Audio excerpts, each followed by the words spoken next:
Hello, കൃഷിയെ സ്നേഹിക്കുന്ന എല്ലാ പ്രേക്ഷകർക്കും എൻ്റെ ഫാർമർദാസിലേക്ക് സ്വാഗതം. എൻ്റെ പേര് ഹരിദാസൻ, മൂന്നൂർ സ്വദേശം, മലപ്പുറം ജില്ല, കേരളം. 1970 സാധാരണ കർഷക കുടുംബത്തിൽ ജനിച്ചു. ഞാൻ അച്ഛനും അമ്മയും മുത്തശ്ശിയും 7 സഹോദരങ്ങളും കൃഷി ചെയ്ത് ഉപജീവനം നടത്തുന്ന കാലഘട്ടം. കുടുംബത്തെ അനുഗമിച്ച് ഞാനും മണ്ണിലേക്ക് ഇറങ്ങി.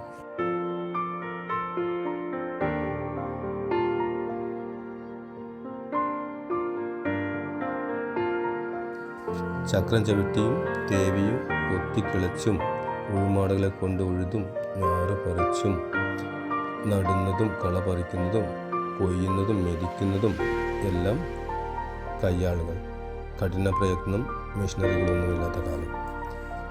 പരമ്പരാഗത കൃഷിരീതി അധ്വാനവും കൂലിച്ചെലവും കൂടുതൽ. വിളവെടുപ്പ് കഴിഞ്ഞ് കണക്ക് നോക്കിയാൽ സാമ്പത്തിക നഷ്ടം. ഒരു ലാഭം അവിടെ ഉണ്ടാകുന്നുണ്ട്. നല്ല ഭക്ഷണം കഴിക്കുന്ന സംതൃപ്തി. പ്രഷർ, ഷുഗർ, കൊളസ്ട്രോൾ, ഹൃദ്രോഗങ്ങളും ക്യാൻസർ തുടങ്ങിയ രോഗങ്ങൾ പ്രതിരോധിച്ച് ആരോഗ്യമുള്ള കുടുംബം. അത് നിസ്സാരമായ ലാഭമല്ല. കൃഷി ചെയ്ത് സാമ്പത്തിക നേട്ടം കൈവരിക്കാൻ കഴിയാത്തതിനാൽ പതിയെ കുടുംബാംഗങ്ങളും നാട്ടുകാരായ സുഹൃത്തുക്കളും കൃഷിയിൽ നിന്നും പിന്മാറി. ചക്രം ചവിട്ട്, തേക്ക്, തെങ്ങാറ്റം ഇതൊക്കെ സ്പോർട്സ് സ്പിരിറ്റോടെ എനിക്ക് മത്സരമായി. അതിനൊപ്പം കൃഷി ലഹരിയായി. പരമ്പരാഗത കൃഷിയോടൊപ്പം ശാസ്ത്രീയമായ കൃഷിയിലേക്ക് ചുവട് മാറ്റി. മണ്ണ് പരിശോധിച്ചും നല്ല പ്ലാൻ ചെയ്ത് ശാസ്ത്രീയമായ രീതിയിൽ വേണ്ടതും വേണ്ടാത്തതും തിരിച്ചറിഞ്ഞ് വേണ്ടത് വേണ്ടപ്പോൾ വേണ്ടത്ര നൽകിയും കൃഷി രീതിയിൽ മാറ്റം വരുത്തി. നടക്കാത്ത കാര്യങ്ങൾ എങ്ങനെ നടത്തും എന്ന് ചിന്തിച്ചും മണ്ണിൽ വിത്തിടുന്നതിന് മുമ്പ് മനസ്സിൽ വിത്തിട്ട് പരിപാലിച്ച് പൂവും കനികളും വളർത്തി വിപണനം വരെ പ്ലാൻ ചെയ്താണ് ഇന്ന് ഞാൻ കൃഷി ഇറക്കുന്നത്. 80 ഏക്കർ വരെ നെൽകൃഷി ചെയ്തിരുന്നു. സ്ഥലം ലഭ്യതമല്ലാത്തതിനാൽ പാട്ടത്തിന് സ്ഥലം ലഭ്യമെത്താൻ ഇപ്പോൾ 40 ഏക്കറിൽ ഒതുങ്ങുന്നു. 40 ഏക്കർ നെൽകൃഷിയിൽ നിന്ന് നമുക്ക് 140 ടൺ മുതൽ 150 ടൺ വരെ ഉൽപ്പാദനം ലഭിക്കാറുണ്ട്. അതിന് നമ്മൾക്ക് സർട്ടിഫിക്കറ്റും ലഭിച്ചിട്ടുണ്ട്.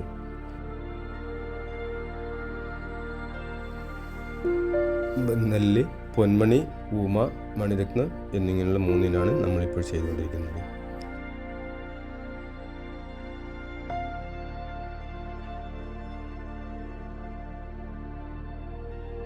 അതിനു പുറമെ 10,000 11,000 വാഴ വെക്കുന്നുണ്ട്. അത് 7 ഇനത്തിൽപ്പെട്ട വാഴകളാണ് വെക്കുന്നത്. സ്വർണ്ണമുഖി, തേനി, മേട്ടുപ്പാളയം, പൂവൻ, ഞാനി, മൈസൂർ, റോബസ്റ്റ് എന്നിവ. ഇതിൽ നിന്ന് നമ്മൾക്ക് ഒരു വർഷത്തിൽ 220 ടൺ മുതൽ 240 ടൺ വരെ വാഴയിൽ നിന്നും ഉൽപ്പാദനം ലഭിക്കാറുണ്ട്.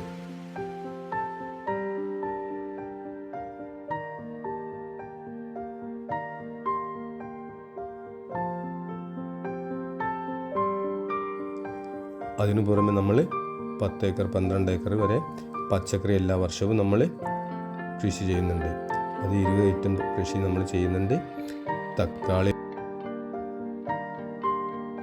മുളക്,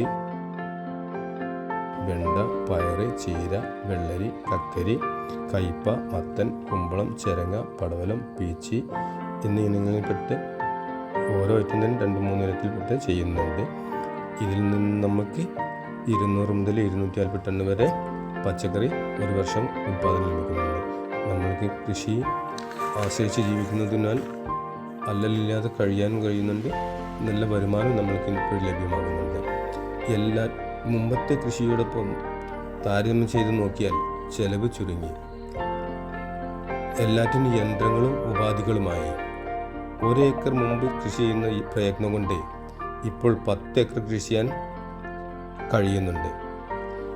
സർക്കാർ സഹായങ്ങൾ, കൃഷി ഓഫീസർമാർ, ഉന്നത കൃഷി ഉദ്യോഗസ്ഥർ, സയനിസ്റ്റുകൾ, സപ്ലൈകോ, KVK, VFPCK ഉദ്യോഗസ്ഥർ, സർക്കാർ ഫാം ഉദ്യോഗസ്ഥർ, വിദേശത്തേക്ക് ഉൽപ്പാദനം കയറ്റുമതി ചെയ്യുന്ന ഏജന്റുമാർ ഇവരുടെ എല്ലാം സഹായ സഹകരണം കൊണ്ട് കൃഷിയിൽ മികച്ച വിളവും ലാഭവും ലഭിക്കുന്നു. പ്രകൃതിക്ഷോഭം, കാലാവസ്ഥാ വ്യതിയാനം ചില നഷ്ടങ്ങൾ വരുത്താറുണ്ട്. ഇൻഷൂർ പരിരക്ഷ അതിനൊരു താങ്ങാണ്. തരിശായി കിടന്ന 80 ഏക്കർ പാടത്തിനടുത്ത് വരും തലമുറയ്ക്ക് കൂടി ഉപകാരപ്രദമാകും വിധം കൃഷിയോഗ്യമാക്കി. കൃഷിയിൽ നിന്നും അത്യാവശ്യം കൃഷി ചെയ്യാൻ വേണ്ട ഭൂമിയും സാമ്പത്തിക ഘട്ടവും കൈവരിച്ചു. കൂടാതെ നിരവധി സർക്കാർ പ്രോത്സാഹനങ്ങളും അംഗീകാരങ്ങളും ലഭിച്ചതിൽ അഭിമാനിക്കുന്നു. സമൂഹത്തോട് എനിക്ക് പറയാനുള്ളത്, മണ്ണിലിറങ്ങി അല്പം കൃഷി ചെയ്താൽ സ്വയം ഭക്ഷ്യപര്യാപ്തരാകുന്നതോടൊപ്പം തന്നെ ആയുരാരോഗ്യവും മികച്ചതാകും. ഇത്രയും കാര്യങ്ങൾ ഇന്ന് ഞാൻ പ്രേക്ഷകരുമായി പങ്കുവെച്ചുകൊണ്ട് നിർത്തുന്നു. നന്ദി, നമസ്കാരം. അടുത്ത വീഡിയോയിൽ കാണാം. നമുക്ക് നമ്മുടെ ഇൻസ്ട്രക്ഷൻ ഫാം നേതാവ് എന്നിട്ട് നമ്മൾക്ക് സാറ് വന്നിട്ട് നമ്മൾ പറഞ്ഞു നമ്മൾക്ക് ഇങ്ങനെ കൃഷി പരീക്ഷിക്കണം. ഏറ്റവും നെല്ല് കൃഷി അത് പരീക്ഷിച്ചു. നല്ല നിലവാരമുള്ള നെല്ല് കിട്ടി, നല്ല റിസൾട്ടാണ്.